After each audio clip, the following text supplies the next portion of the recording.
The bustling streets of downtown Manhattan were alive with energy as Marcus Reynolds made his way to Glendale Arts, one of the city's most prestigious galleries. The faint drizzle of rain made the city shimmer under the early afternoon light, and Marcus clutched his leather portfolio case tightly. Inside were his most cherished works, pieces he had poured his heart and soul into over the years. Today was supposed to be a turning point in his life.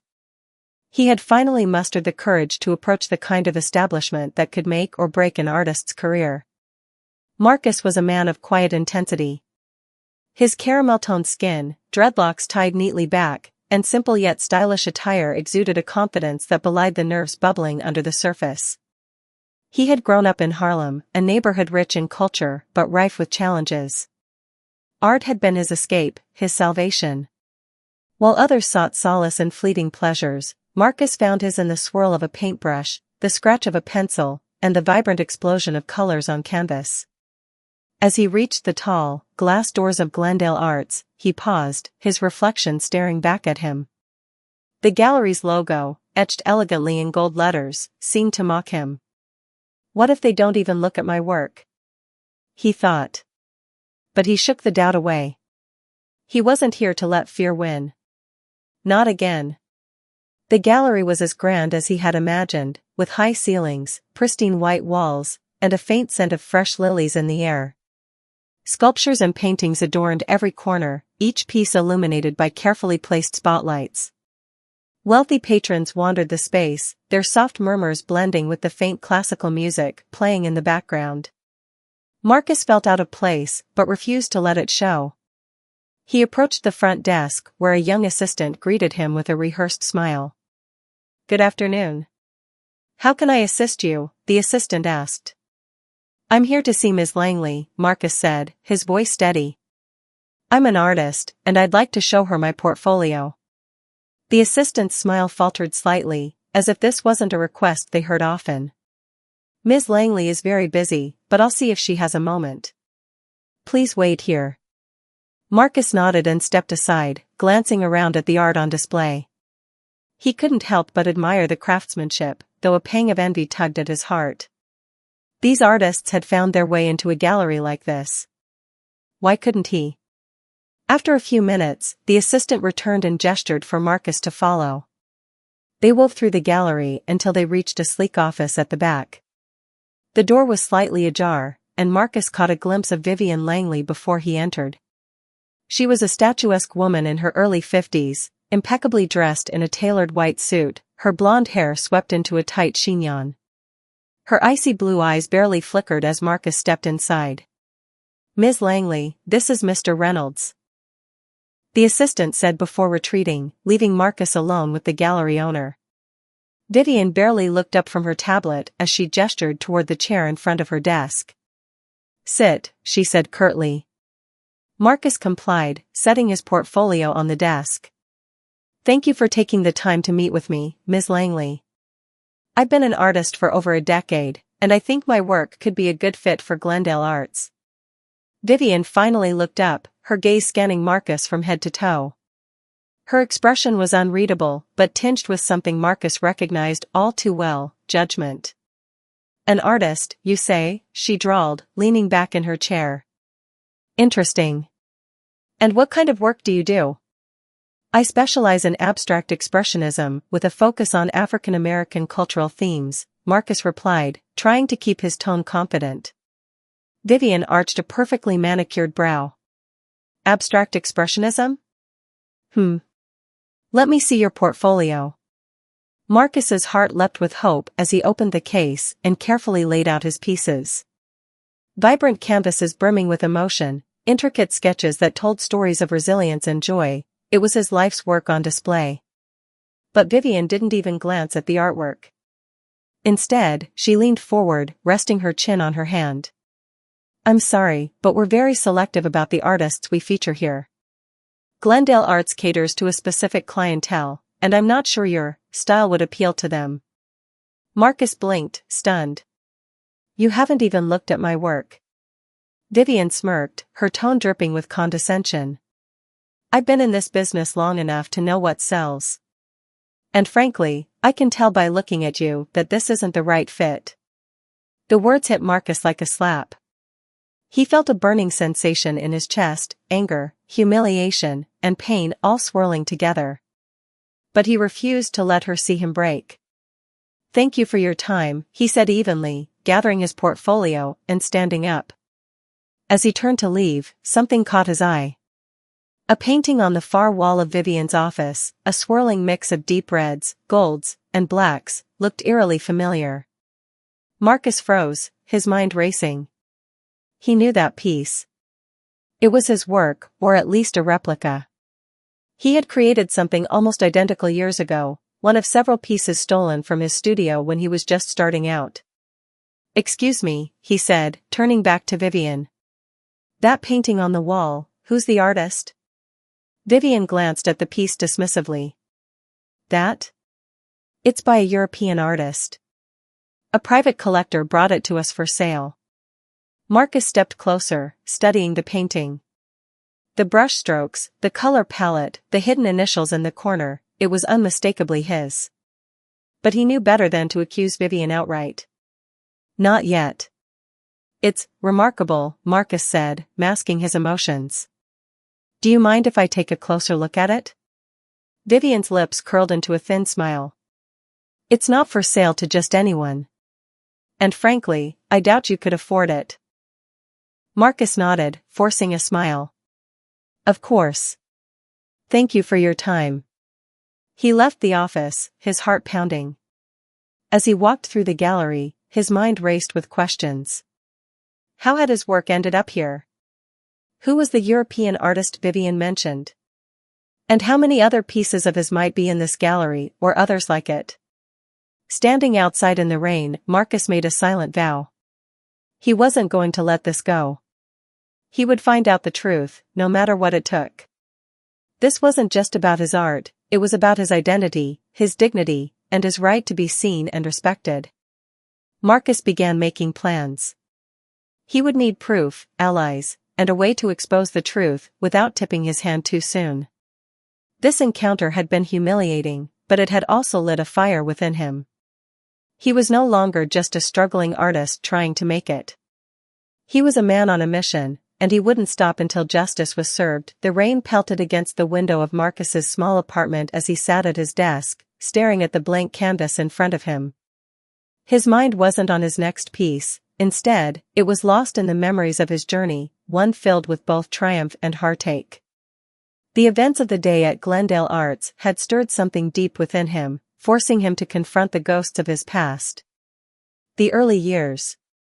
Marcus Reynolds was born and raised in Harlem, a vibrant neighborhood teeming with culture, history, and resilience.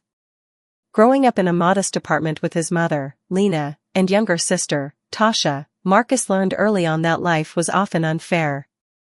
His father, a musician, had left when Marcus was just a child, leaving Lena to work multiple jobs to keep the family afloat.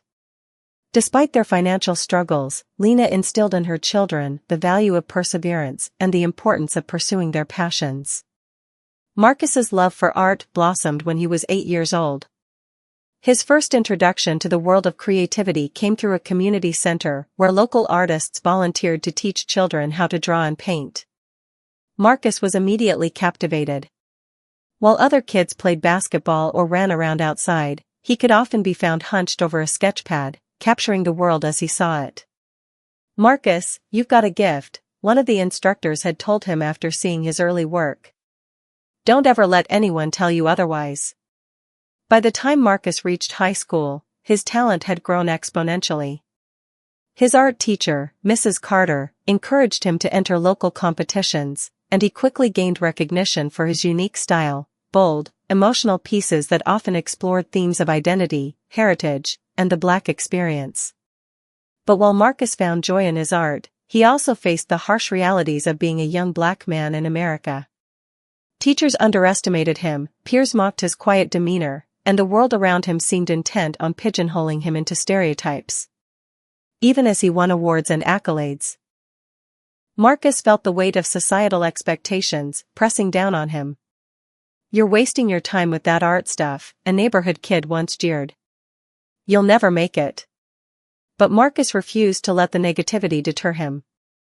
One day, they'll see, he would tell himself late at night, sketching by the dim light of a desk lamp while his family slept. A shattered dream.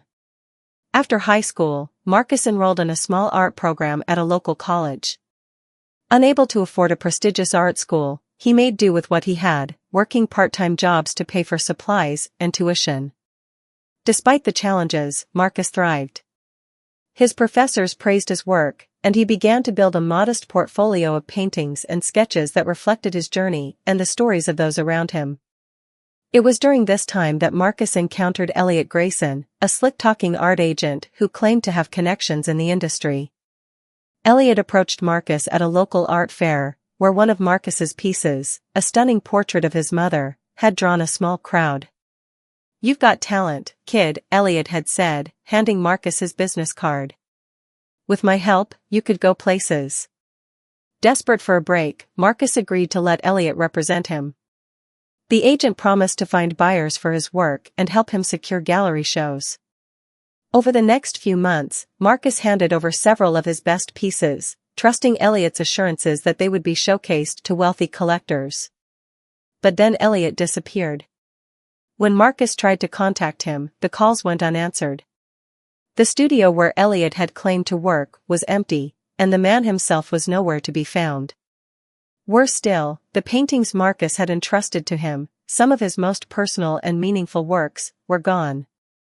The betrayal devastated Marcus. Those pieces weren't just paintings, they were fragments of his soul, expressions of his identity and struggle. He had poured his heart into them, only to have them stolen by someone he had trusted. "It's my fault," Marcus had told himself, drowning in guilt. "I should have known better." The road to resilience. For months, Marcus struggled to recover. He felt like a failure, questioning his talent and whether he even belonged in the art world. But his mother, Lena, wouldn't let him give up. "Baby, they can steal your work, but they can't steal your gift," she told him one evening as they sat in the kitchen. "You've got something special, Marcus. Don't let anyone take that from you." Her words became a mantra for Marcus. Slowly, he began to rebuild, creating new pieces that reflected both his pain and his resilience.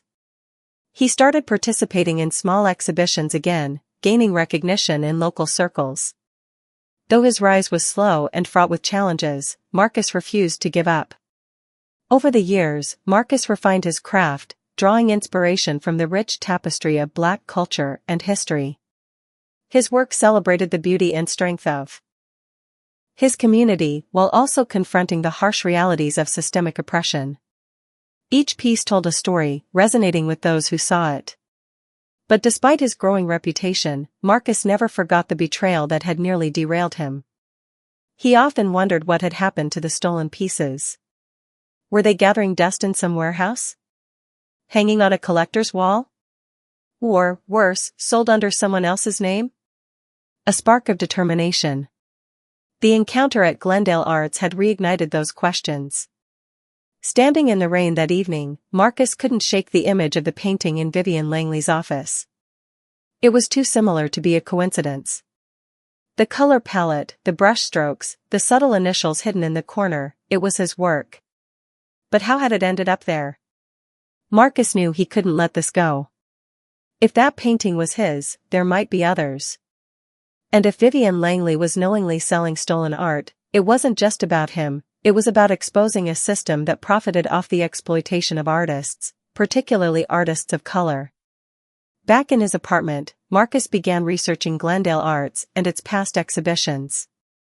He combed through online archives, scrutinizing every photo and description of the works they had displayed over the years. It was a painstaking process, but Marcus's persistence paid off. He found several pieces that bore striking resemblances to his stolen works, though they were attributed to a mysterious European artist named Etienne Moreau. The name was unfamiliar to Marcus, and a deeper search revealed little about Moreau's background. It was as if the artist didn't exist beyond the walls of Glendale Arts. The more Marcus dug, the more certain he became that something was amiss. But Marcus knew that suspicion wasn't enough. He needed proof. He needed to build a case that would not only reclaim his work but also expose the gallery's questionable practices. "I've come too far to let this slide," Marcus muttered to himself, his resolve hardening. "They think they can erase me, but they're wrong." Over the next few days, Marcus began to formulate a plan. He reached out to friends in the art community, seeking advice and support. He contacted a lawyer who specialized in intellectual property cases and started gathering evidence to prove his ownership of the stolen pieces. And most importantly, he began preparing himself for the battle ahead. This wasn't just about reclaiming his art, it was about reclaiming his story, his dignity, and his rightful place in the art world. Marcus had been underestimated and dismissed for far too long. But now, he had a chance to turn the tables. As he sketched late into the night, a sense of determination fueled his every stroke. The journey had been long and arduous, but Marcus knew one thing for certain: he wasn't done fighting. Not by a long shot. The glow of Marcus's laptop lit up his apartment as he scrolled through images of past exhibitions at Glendale Arts. Each click brought a mixture of anger and resolve as he uncovered more evidence linking the gallery to his stolen works. The painting in Vivian Langley's office had been the first clue, but now, as Marcus pored over the gallery's records, the connections became undeniable. He recognized the distinct brushstrokes, the signature style he had painstakingly developed, and even the small details he had hidden in his work, marks and symbols only he could identify. Documenting the evidence. Marcus decided to play the long game. Armed with his smartphone, he returned to Glendale Arts under the guise of a casual visitor. The gallery was busy with patrons, providing him the perfect cover as he moved from room to room, taking discreet photos of the artwork on display. Every now and then, he would pause to study a piece, his heart racing as he confirmed his suspicions. There it was again, his technique, his palette, his soul, hanging on the pristine walls of a gallery that had dismissed him. Among the pieces, one stood out, a massive canvas titled Harmonic Chaos. The painting was attributed to the mysterious Etienne Moreau, the name Marcus had encountered during his online research. But Marcus knew the truth. Harmonic Chaos was one of the first paintings he had ever sold, except it had been stolen before the transaction was finalized. Seeing it displayed as someone else's work ignited a fire within him. He photographed every detail, the texture of the paint, the brushstrokes, even the faint initials MR he had hidden in the bottom corner. Each image felt like a small victory in his growing arsenal of evidence. Over the next few weeks, Marcus repeated the process, visiting Glendale Arts and other galleries linked to Vivian Langley. Each trip yielded more proof that several of his stolen works were being showcased and sold under false pretenses. But it wasn't enough to take down a powerhouse like Vivian. He needed more, something that would undeniably tie her to the fraud. A startling discovery. While digging through Glendale Arts' public records, Marcus stumbled upon a series of inconsistencies. The provenance documents for the artworks attributed to Etienne Moreau were suspiciously vague. They claimed the pieces had been acquired from private European collectors, but no specifics were provided. Marcus's suspicions deepened when he found no credible information about Moreau himself, no interviews, no exhibitions outside of Glendale Arts, and no verified sales records. His breakthrough came when he connected with an old friend, Lydia Grant, who worked as an investigative journalist. Lydia had a knack for uncovering hidden truths and agreed to help Marcus dig deeper into the mystery. Vivian Langley isn't just selling stolen art, Lydia said after examining the evidence Marcus had collected. She's built an entire persona, this Etienne Moreau, just to profit off your work. Together, they discovered that Vivian had orchestrated a scheme to launder stolen art through fabricated identities. By attributing the pieces to fictional artists, she could sell them at inflated prices without arousing suspicion. It was a cunning operation, but now, thanks to Marcus's persistence, it had cracks. The confrontation. Armed with his findings, Marcus decided it was time to confront Vivian. He returned to Glendale Arts, this time determined to make her acknowledge the truth. Walking into the gallery with his portfolio and a folder of evidence, Marcus felt a mix of nerves and defiance. He approached the front desk, where the assistant recognized him with a hint of unease. "I need to speak with Ms. Langley," Marcus said firmly. The assistant hesitated but eventually escorted him to Vivian's office. The gallery owner greeted him with her usual air of condescension, barely hiding her irritation. "You again?" Vivian said, her lips curling into a thin smile. "I thought I made it clear that Glendale Arts isn't interested in your work." Marcus placed his portfolio and the evidence folder on her desk. "This isn't about my portfolio. It's about the art you're selling under the name Etienne Moreau." Vivian's smile faltered for a split second before she regained her composure. "I don't know what you're talking about." Marcus opened the folder, spreading out the photographs he had taken and pointing to the matching details in his older sketches. "These are my works. You've been selling them as someone else's." Vivian's expression darkened. "This is absurd. I don't have time for baseless accusations." "It's not baseless," Marcus shot back. "I have proof, hidden signatures, original sketches, and the appraisals to back it up. You've been profiting off my stolen art, and I won't let it continue." Vivian leaned back in her chair, her icy gaze fixed on Marcus. "You're making a serious accusation, Mr. Reynolds. One that could have legal consequences, for you." Before Marcus could respond, Vivian pressed a button on her desk. Moments later, 2 security guards entered the office. "Escort this man out," she ordered. "And make sure he doesn't come back." The guards grabbed Marcus by the arms, dragging him toward the exit. "You can try to silence me," he called out, his voice echoing through the gallery. "But the truth will come out. I promise you that." Taking legal action. Humiliated but undeterred, Marcus sought help from a lawyer, Stephanie Carter, who specialized in intellectual property and art law. Stephanie listened intently as Marcus laid out his case, reviewing the evidence he had gathered. "This is strong," Stephanie said, nodding. "But we'll need an appraiser to confirm that the works in the gallery are indeed yours. Once we have that, we can take legal action." Marcus worked tirelessly to strengthen his case, hiring an independent art appraiser to verify the authenticity of his claims. The appraiser's findings were conclusive. The pieces attributed to Etienne Moreau bore undeniable markers of Marcus's unique style and techniques. With the evidence in hand, Stephanie filed a lawsuit against Vivian Langley and Glendale Arts, accusing them of fraud, intellectual property theft, and conspiracy to launder stolen art. The filing sent shockwaves through the art world, and it wasn't long before the media caught wind of the story. The public spotlight.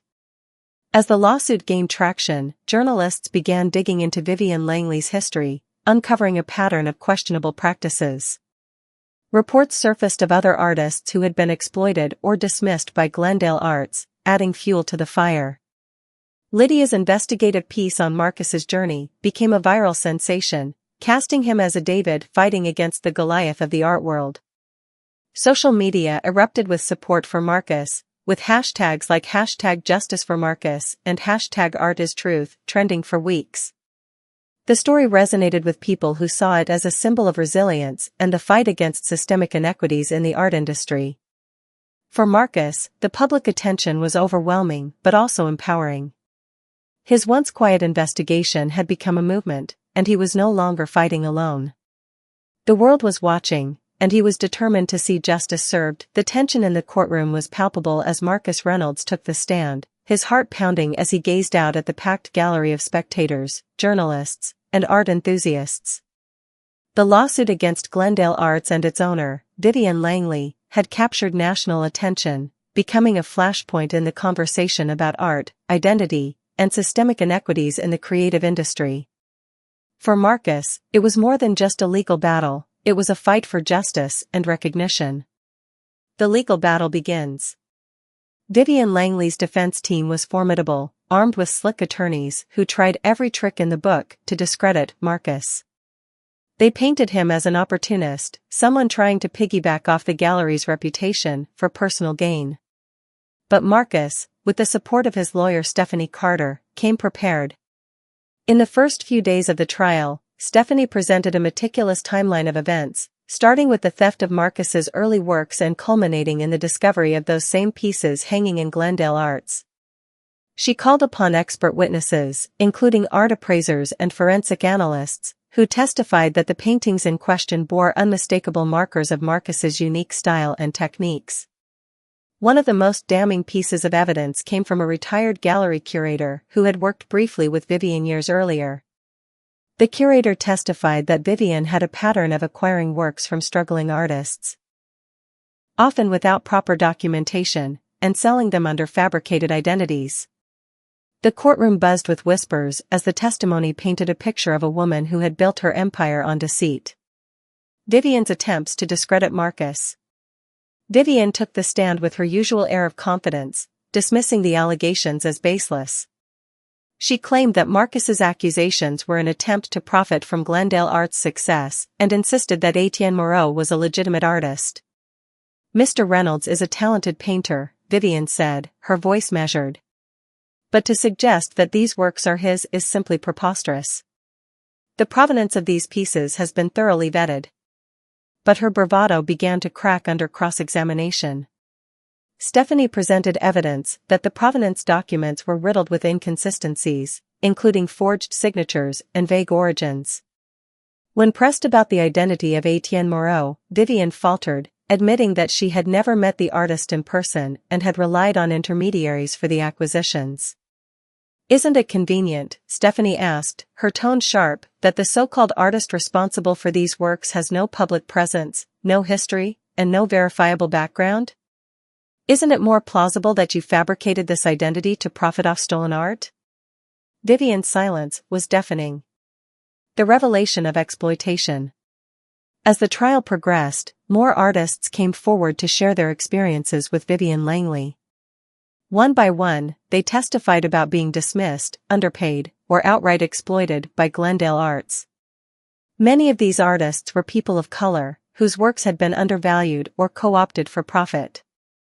A young sculptor named Amara James recounted how Vivian had taken one of her pieces on consignment, only to sell it without notifying her. "She told me my work wasn't worth much," Amara said, her voice trembling. "But then I found out it sold for tens of thousands of dollars." The courtroom was riveted as these stories painted a damning picture of a woman who had built her gallery's reputation on the backs of underrepresented artists. By the time Marcus returned to the stand, the tide had turned firmly in his favor. "I'm not just fighting for myself," Marcus said, his voice steady but filled with emotion. "I'm fighting for every artist who's ever been told their work doesn't matter, for every creator whose voice has been silenced or stolen. This isn't just about me, it's about justice." Public outrage and boycotts. Outside the courtroom, public support for Marcus reached a fever pitch.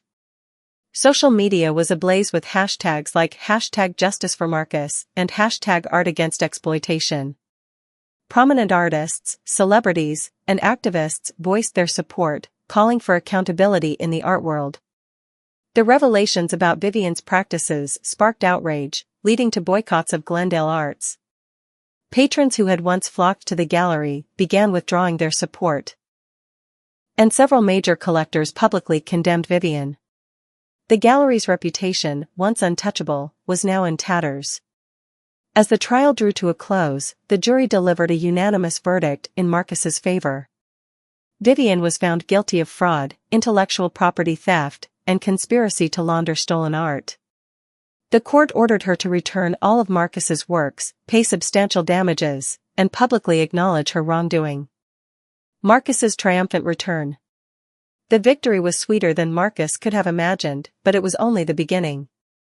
With the media spotlight still shining on him, he announced an upcoming auction featuring both his reclaimed works and a new collection.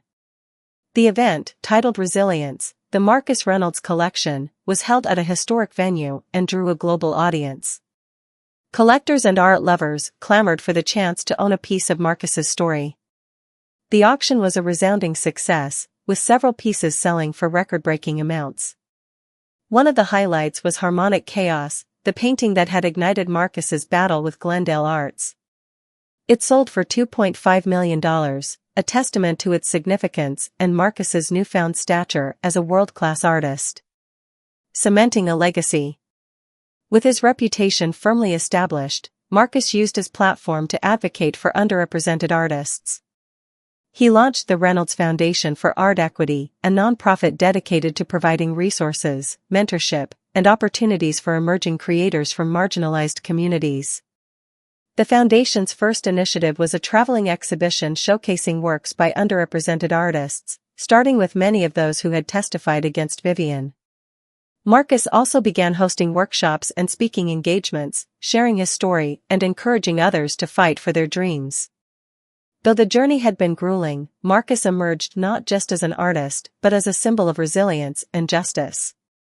He had turned the tables on a system that had sought to silence him, proving that truth and determination could overcome even the most entrenched injustices. As Marcus stood before a crowd at the opening of his new collection, he reflected on how far he had come. The applause was thunderous, but what mattered most to him was the message his journey sent to the world: art isn't just a product, it's a piece of the soul. And no one has the right to steal it. The echoes of the gavel strike still resonated in Marcus Reynolds's mind as he stood outside the courtroom, taking in the fresh winter air. The victory in his lawsuit against Glendale Arts and its disgraced owner, Vivian Langley, had been monumental. He had reclaimed his stolen art, exposed the exploitation in the art world, and proved to the world that resilience and truth could triumph over systemic injustice. But Marcus wasn't content to simply bask in his victory. His journey had shown him that the art world needed more than a reckoning, it needed transformation. And he was determined to be the one to lead it. A bold move. Less than 6 months after the trial, news broke that Glendale Arts, once the pinnacle of prestige in New York's art scene, was up for sale. The gallery had suffered irreparable damage to its reputation after the trial, with patrons fleeing and artists severing ties. Vivian Langley had been forced to step down in disgrace, leaving the gallery floundering. When Marcus saw the headline, a bold idea began to form. Owning Glendale Arts, the very institution that had tried to erase him, would not only be poetic justice but also a platform to redefine the art world.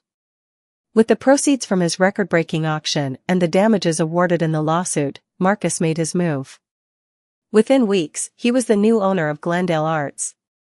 The announcement sent shockwaves through the art community, with headlines like "Artist turned owner, Marcus Reynolds buys Glendale Arts" and stunning turn of events dominating the news. Forcing an apology. Before taking full control of the gallery, Marcus made one final demand: Vivian Langley would publicly apologize for her actions. Reluctant but cornered by public and legal pressure, Vivian agreed. The apology took place during a press conference that Marcus insisted be held in Glendale Arts itself. Vivian, stripped of her former aura of invincibility, stood before a crowd of reporters and cameras. Her voice trembled as she said, "I deeply regret my actions and the harm they caused. Marcus Reynolds is a brilliant artist, and he deserved better than what I gave him. I take full responsibility for my mistakes." Marcus stood nearby, watching silently. Her words did little to undo the damage, but they symbolized a small step toward accountability. Once Vivian stepped off the stage, she was escorted out of the building she had once ruled, marking the end of her reign and the beginning of Marcus's. Transforming Glendale Arts. Marcus wasted no time in reshaping the gallery. He renamed it the Horizon Collective, a name symbolizing limitless possibilities and the dawn of a new era in art. The transformation went far beyond the name. Every aspect of the gallery was overhauled to reflect its new mission. Marcus partnered with a diverse team of curators, advisors, and artists to ensure that the gallery became a haven for underrepresented voices. The first exhibition under his leadership, titled Reflections of Resilience, featured works by artists from marginalized communities, many of whom had never had the opportunity to showcase their talent on such a prominent stage. The gallery also launched programs to support emerging artists, including mentorships, grants, and residencies. Marcus created spaces within the gallery for workshops, community events, and panel discussions, fostering dialogue about equity and representation in the art world. One of Marcus's proudest initiatives was the establishment of the Rising Voices Fund, which provided financial support to artists who lacked the resources to pursue their craft. "Art is for everyone," Marcus often said. And it's time we start acting like it. Mentorship and advocacy. Marcus's transformation from a struggling artist to a gallery owner made him a beacon of hope for aspiring creators. He dedicated significant time to mentoring young artists, sharing not only his techniques but also his hard-earned wisdom about navigating an industry fraught with challenges. He became a sought-after speaker at art schools and conferences, using his platform to highlight the systemic barriers that had almost silenced him. His speeches were equal parts inspiring and unflinchingly honest, urging the industry to reckon with its biases and make space for diverse voices. "I don't want the next generation of artists to go through what I did," Marcus said during one keynote address. "The world loses too much when we ignore those who see it differently." The exhibition of a lifetime. 2 years after acquiring the Horizon Collective, Marcus unveiled his most ambitious project yet, Reclamation, an exhibition that showcased his reclaimed works alongside new creations. The event was a celebration of his journey, a declaration of his triumph over adversity, and a testament to the power of art to heal and transform. The gallery was unrecognizable from its former self, now brimming with life and diversity. The opening night drew an eclectic crowd, fellow artists, collectors, activists, and community members, all eager to witness Marcus's story through his art. As patrons wandered through the gallery, they were greeted by a narrative woven through the pieces. The first section, titled Stolen Dreams, featured Marcus's reclaimed works, each accompanied by plaques detailing their journey from creation to recovery. The second section, Rising from Ashes, showcased his new pieces, bold, vibrant, and unapologetically personal. One standout piece, Phoenix Ascending, depicted a fiery bird soaring against a backdrop of Harlem's skyline, symbolizing Marcus's rebirth. The final section, A Shared Horizon, featured works by other artists who had been mentored or supported by Marcus. Their pieces reflected a wide array of styles and stories, illustrating the collective power of art to bridge divides and inspire change. A triumphant legacy. As Marcus stood in the center of the gallery on opening night, surrounded by applause and admiration, he felt an overwhelming sense of fulfillment. The journey had been long and painful, but it had led to something far greater than he had ever imagined. He had not only reclaimed his art but also his voice, his dignity, and his power to make a difference. The Horizon Collective became more than a gallery, it became a movement, a symbol of what was possible when truth, resilience, and justice prevailed. And at the heart of it all was Marcus Reynolds, the artist who had refused to be silenced. The evening ended with a standing ovation as Marcus addressed the crowd. "This isn't just my story," he said, his voice steady but full of emotion. "It's our story. It's about every artist who's ever been told they don't belong, every dream that's been stolen, and every voice that's been ignored. Tonight, we reclaim it all." As the crowd erupted into applause, Marcus knew that this was just the beginning. His journey had transformed not only his own life but also the lives of countless others, proving that redemption and transformation were possible for anyone who dared to dream and fight for a better world.